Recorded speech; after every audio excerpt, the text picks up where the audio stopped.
మన దేశ చరిత్రలో, ప్రపంచ చరిత్రలో ఒక ప్రేమికుల దినోత్సవంగా, అది ఏ ప్రేమ కావచ్చు, తల్లిదండ్రుల ప్రేమ కావచ్చు, స్నేహ ప్రేమ కావచ్చు, భార్యాభర్తల బంధువులు కావచ్చు, కానీ భారతదేశానికి నిన్నంటూ మనకి ఒక చీకటి దినోత్సవంగా మనందరం బాధపడుతూ ఉంటాం.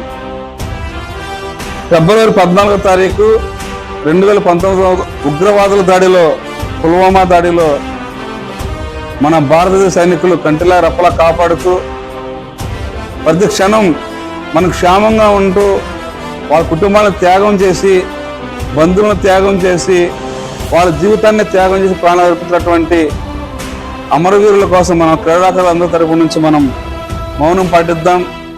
వాళ్ళ కుటుంబాలు వారసత్వాలు కూడా బాగుండాలని భగవంతుని ప్రార్థన చేద్దాం. మరి ఈరోజు మనం ప్రశాంతంగా జీవిస్తున్నామంటే, ప్రశాంతంగా చదువుకుంటున్నామంటే, మనం అనుకున్నది సాధిస్తున్నామంటే ముఖ్యం భారత సైనికులు ఏ విధంగా కాపాడుతున్నామో అర్థం చేసుకోవాలి.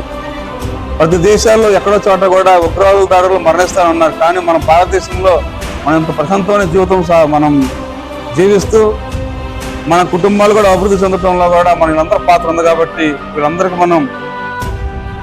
స్మరించుకుంటూ ఈ క్యానుల యొక్క ఈ మౌన ప్రదర్శన ద్వారా వాళ్ళందరూ కూడా మనం జ్ఞాపకం చేసుకొని వాళ్ళందరూ ఘన నివాళులు అర్పిద్దాం.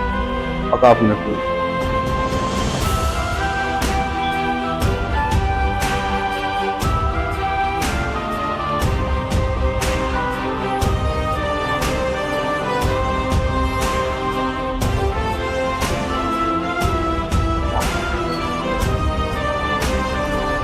జోహార్ అమర వీరులకు, జోహార్ అమర వీరులకు, జోహార్ అమర వీరులకు.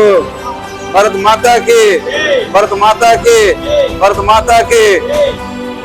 Thank you.